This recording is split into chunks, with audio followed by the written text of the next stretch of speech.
Well, hello and good morning. Welcome to another Sunday morning coffee with Dr. Childress here. Let me just get set up. So, today I'm going to be talking about entirely eliminating forensic custody evaluations from the family courts. And that absolutely needs to happen.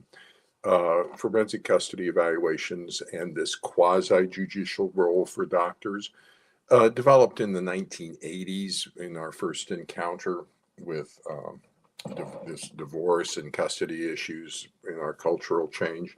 We didn't used to do divorces as much in 1950s and 60s, and then it started to happen a lot. We encountered the custody conflicts, and there's a narcissistic borderline personality in a percentage of them creates high conflict, and the psychology got all divided about siding up in the custody conflicts.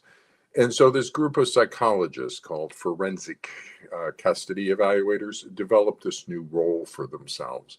What is quasi-judicial role? They said, get out. Clinical psychology is biased. It needs to get out, and we'll come in and be objective and provide the court with what it wants, which is information about its custody decision and schedule. That's not what the court needs. And that was an experiment. It was an experimental quasi-judicial role of assisting the court in custody decisions. Bad decision.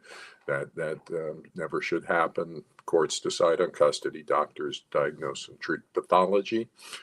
But they experiment, and then they came up with this awful assessment approach. They just made it up, called a forensic custody evaluation. It does not diagnose the pathology. It's really, really bad. I'm a second opinion review on them. They need to stop. New York Blue Ribbon Commission. They are so bad. And so that's going to be happening. But going forward, until it does, you parents out there are kind of stuck.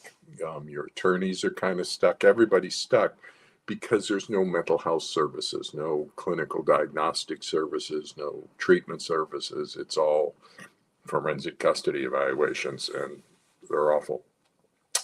So to begin with, just to kind of orient everybody, for you parents out there, you're basically in three phases of the situation. You're a new entry parent. You've just started the divorce process, and all of a sudden your ex-spouse starts to become kind of out of control and enlisting the child in a cross-generational coalition against you and creating the persecutory delusion and factitious attachment pathology. And let me emphasize this. For you parents out there, your ex-husband or your ex-wife, narcissistic spectrum or borderline spectrum, has a major psychiatric disorder. It's called a delusional disorder. It's an encapsulated delusion. It's a limited scope delusion, but it's delusional. They have this false belief that the child is being malevolently treated by you. And Google malevolent, having or showing a wish to do evil. They have this belief that you're abusive to the child and the child's being maltreated. And then they get the child to believe that. The child is supposedly victimized by you, and the child gets all scared or angry and rejecting and everything. And it's all delusional. It's no, none of it's true. It's a false or factitious attachment pathology. So there's actually two major psychiatric disorders involved. The persecutory delusion of your ex that is being imposed on the child, and that's creating the factitious disorder imposed on another.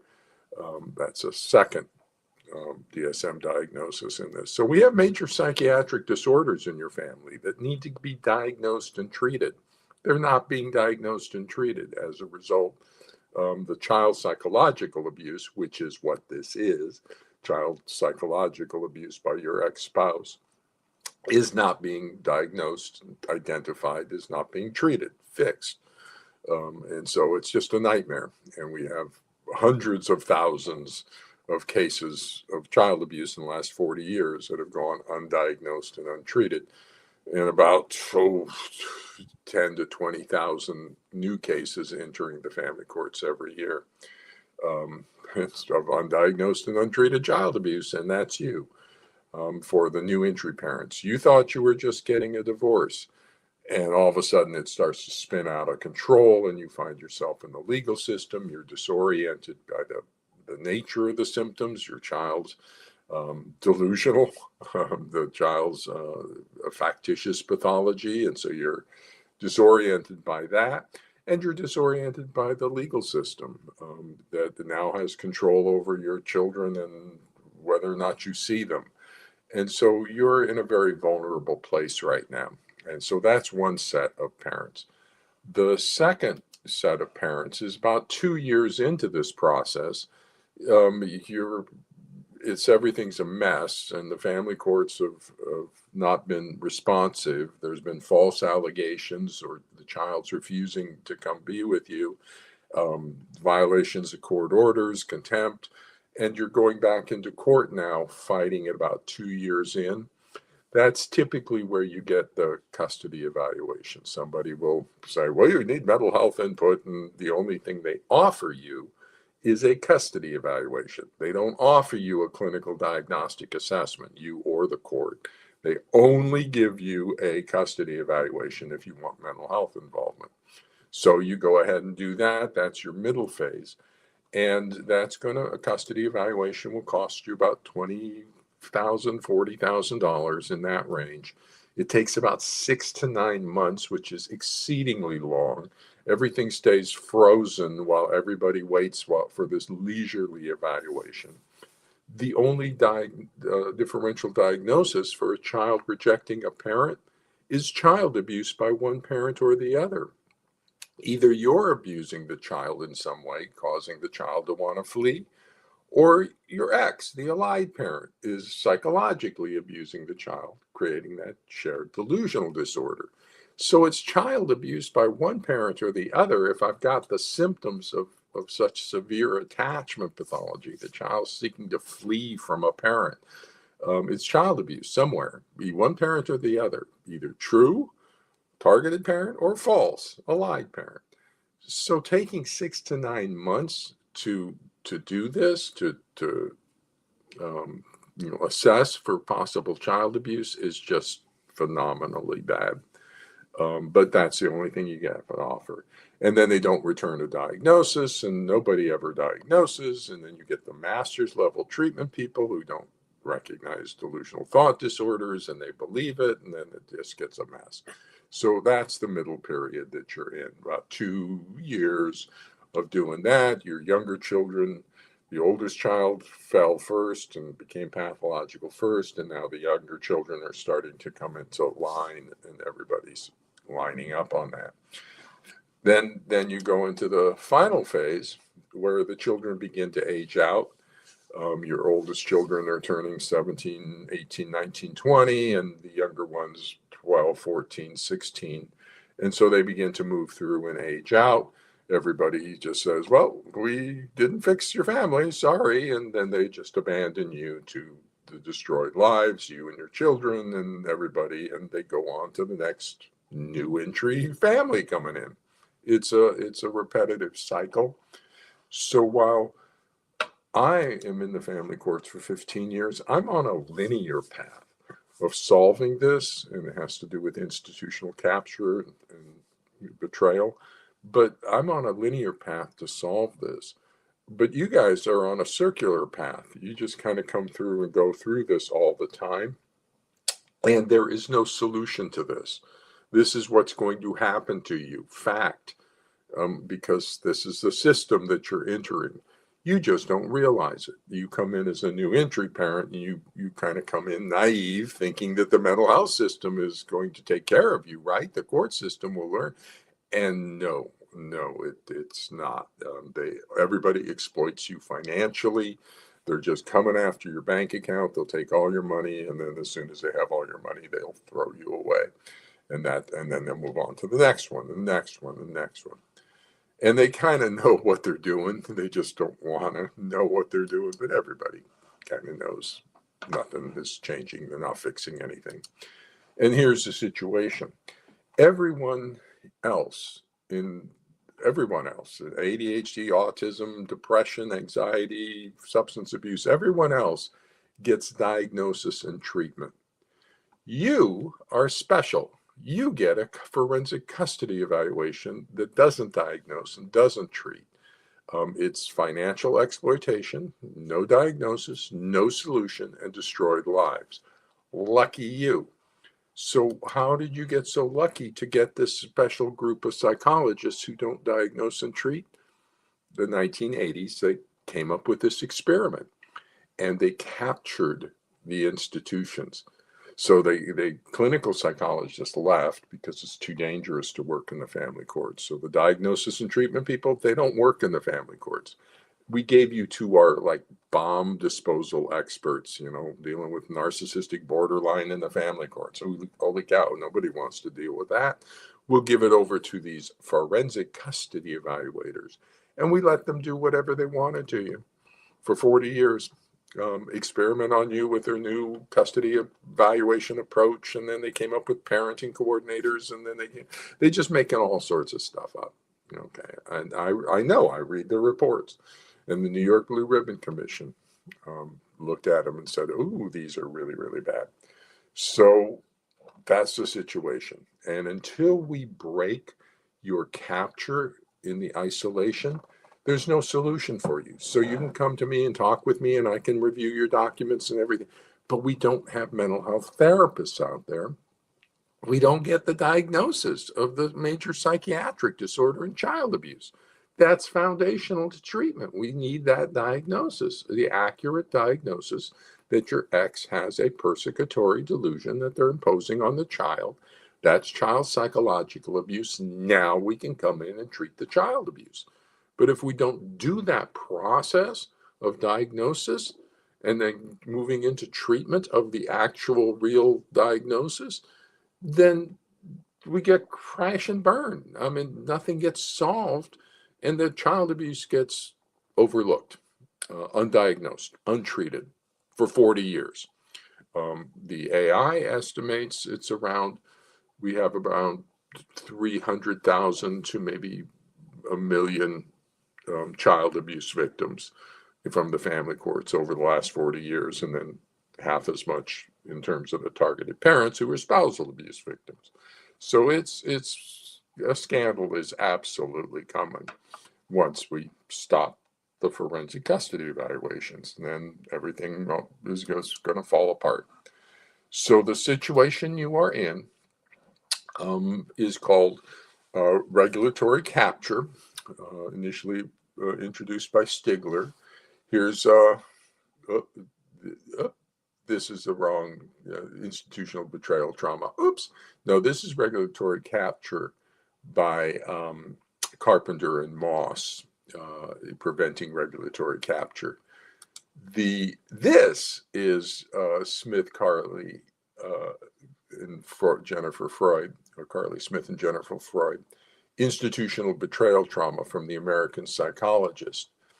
And so there's two domains of pathology or issue that you're dealing with. One is called regulatory capture. That's Stigler and then Carpenter and Moss. That's where the profession captures the regulatory agencies. And it's pretty common, whoops, my cat. You can think of financial institutions, and so the regulatory institution is supposed to be regulating the financial institution, gets captured by the institution, and it's very common.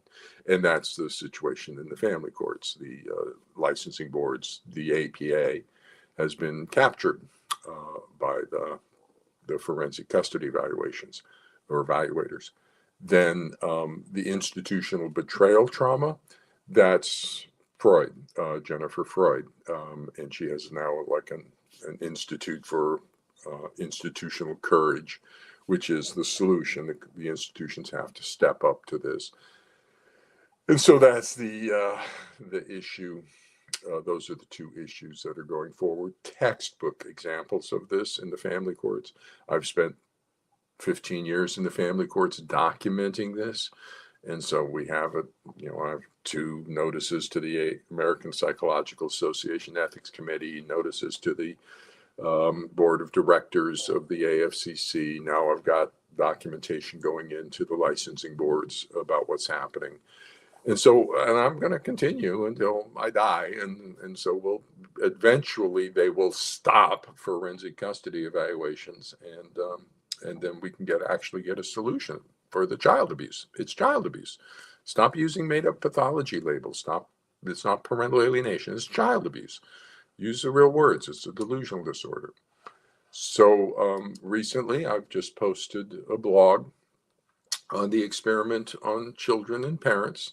It is an experiment, this forensic custody evaluation. It's an experiment without IRB approval, without a risk-benefit analysis, without protections for a vulnerable population, and in violation of all three principles of the Belmont Report. Oh my goodness, it is so bad, so bad, so bad. A scandal is absolutely coming. So that's one place you can go right now. This is going to be an important blog. It's a turning point blog. This one is I'm turning into the institutional betrayal and regulatory capture now. And I filed 6 licensing board complaints against the top 6 forensic custody evaluators. People like Deutsch and Droids and Sullivan and Moran and Ward and Klein Pruitt. 6 of their top forensic custody evaluators. I've notified the APA Ethics Committee, I've notified the AFCC Board of Directors, and then I've filed 6 board complaints. I can continue to do that because they're all in violation of 2.01 boundaries of competence. That's their vita. No competence in attachment or delusional thought disorders. They're all in violation of 2.04 applied knowledge. They don't apply the DSM-5, delusions, attachment, family systems, child abuse, complex trauma, personality disorders are in violation of 2.04. If they don't know the knowledge, they don't apply the knowledge, they're in violation of 9.01 bases for assessment. They're not based on information and techniques sufficient to substantiate their findings. And they're in violation of 3.04, avoiding harm, because it's a reasonable step for a doctor to provide a diagnosis from the DSM-5 to avoid the potential and foreseeable harm of misdiagnosis if you don't diagnose the pathology. And that's what's happening. They don't diagnose, and so therefore they miss the diagnosis of the persecutory delusion and child abuse and trauma. Now, you parents, you need an advocate for you out there. Okay, you need somebody fighting for you, saying, whoa, this is child abuse. We need to get child abuse. We need to get these competent mental health services for you. And you don't have that. That's your attorney, your family law attorneys. So I'll be talking with them as well. But the other thing I'm doing right now, starting in 2026, is I'm opening up another Substack. I currently have one on AI psychology because I'm using AI in the family courts, and I'm kind of interested in this new critter that's kind of showing up in our world. But I've opened up another one, another publication on Substack that has to do with the family courts. And so there it is. It's Dr. Childress in the family courts and child custody conflict. And my first blog is on the forensic custody evaluations need to be eliminated. That's the same one that's up on my blog. So I'm sort of at this point doing parallel, but I'll be moving more and more over to Substack here. And it's going to be a subscription for like $15 a month. You can subscribe, and you will get access to various seminars that I'm intending to put up there. And so that's what I'll be doing over the 2026 here. I'm going to diminish my involvement on Facebook and shift. I'll still continue to do these Sunday coffee talks, but I'm going to shift over to Substack. and a subscription over there, and then journal writing. I'll write journal articles. I got books to write, those sorts of things. But my first journal article I want to be for the ethics and behavior on this institutional capture stuff. But and I'll go back to the APA Ethics Committee on this one as well. But over on the Substack, on a subscription, I'm going to be starting to film up seminars for parents about what to do in this family situation. I'm also going to film up a separate set for parents on just parenting generally, okay, independent of the family courts. What's good parenting? And so I'll be doing that as well.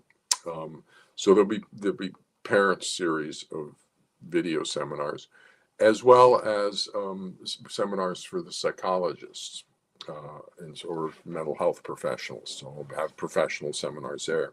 I currently have a diagnosis series that's up on YouTube.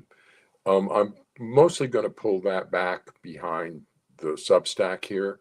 I'll leave a few out. I'll leave the assessing attachment pathology, assessing delusional thought disorders, and assessing child abuse and complex trauma. I'll leave those on the open internet, but I'll pull the others back. I might do a series on the assessment process for the mental health professionals as well, and this one on the treatment process.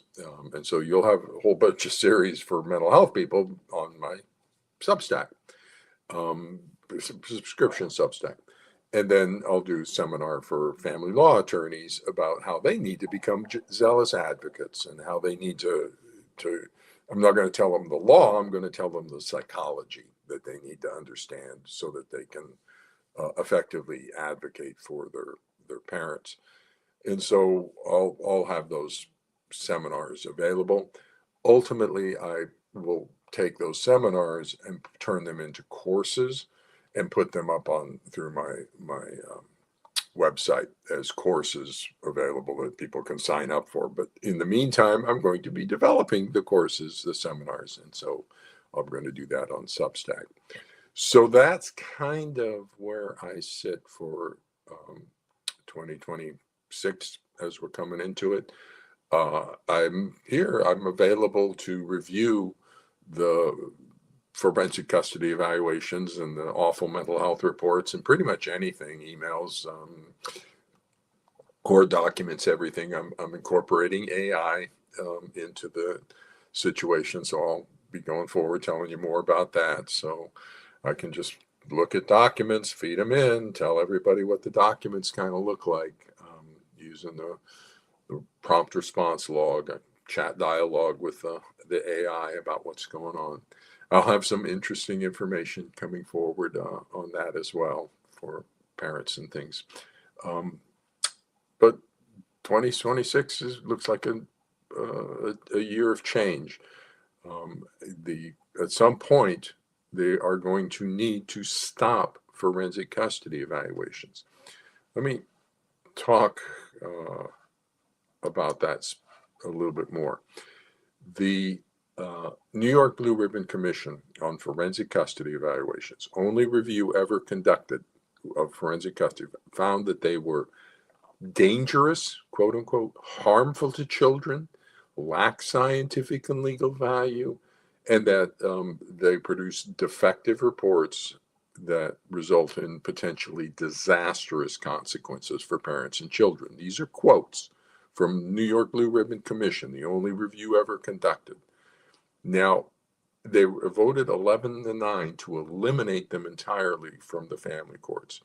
I come from an entirely different vector here. I am actually reviewing the forensic. So I get to review the custody evaluations that the licensing board don't review because they give quasi-judicial immunity and it's too hard to get release and stuff.